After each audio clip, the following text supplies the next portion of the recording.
Hey everyone, welcome back to our series on the Health Can't Wait Act of 2019, where I'm discussing the proposed legislation regards to the prior authorization process and how we can collaborate with insurance companies and how we can work at ways to make this process easier, more common sense, and in the end provide more effective and safer patient care for people here in Michigan and throughout the country.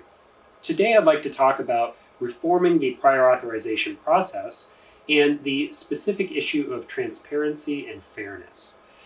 The issue comes about when restrictions are not clear on a patient's care when we actually evaluate that patient.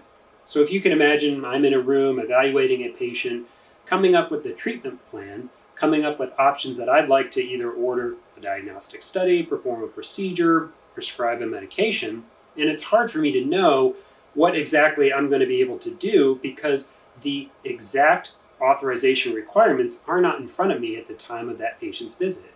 It's unclear at the time of evaluating that patient, oftentimes, what I'm going to be able to do for that patient. There isn't any resource online, there isn't any evaluation protocol, any process that we can look up to clarify what I'm going to be able to do in that moment. So at times, it kind of looks like maybe I'm not sure what I want to do because I need to figure out what's allowed first, not looking at what I think is indicated for that patient. Many times, the most clarity comes only after the patient encounter when the billing department in our office has submitted my requests for that treatment plan to the insurance company, and then days, maybe weeks later, they come back and say this is approved or this isn't approved. And that creates a lot of frustration for the patient, as you can imagine, because then we have to call them and say, no, in reality, you have to do this study and perform this therapy or go to this other specialist before you can engage in the treatment plan that Dr. Suderman created for you. So this process of creating more transparency has a proposal in it where clear online access to the authorization requirements must be created for each authorization process and each specialty.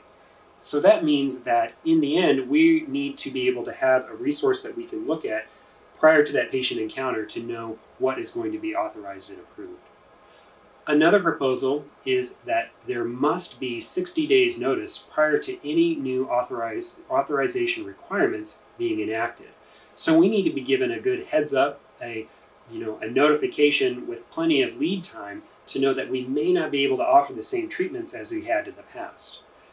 A third proposal is that any urgent request for authorization must be acted upon within 24 hours, and non-urgent requests must be acted upon within 48 hours.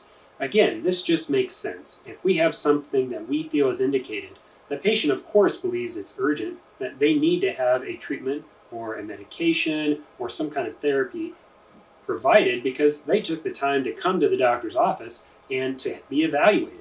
And so we can't be waiting weeks, days, even months for these authorization requests to be enacted on. Finally, there is a requirement for a notification of the denial to be provided to the physician along with reasons why it was denied and any ways that that denial can be remedied. Believe it or not, oftentimes when we receive denial letters, it's just a straight statement of the proposed treatment has been denied. There isn't a clear-cut reason why, and there isn't a clear-cut way that we can remedy the situation. I've been involved with some prior authorization issues where I've had to talk with physicians outside of my specialty to understand what has been denied and to know the reasons why and what we can do moving forward, even though that physician and that proposal was relayed to me by someone outside my specialty who doesn't have experience treating chronic pain. So in the end, the transparency issue is remedied through this proposal and this legislation by making restrictions and authorization processes more clear for the patient and physician at the time of the visit, and ensuring that we have plenty of notification of changes in those authorizations and that action is taken on authorizations in a timely manner. Finally, we want to ensure that we know why treatment is denied and what we can do to remedy the situation. So again, thanks for listening to this important topic, and I hope that you can stay engaged with this initiative in the near future. Take care.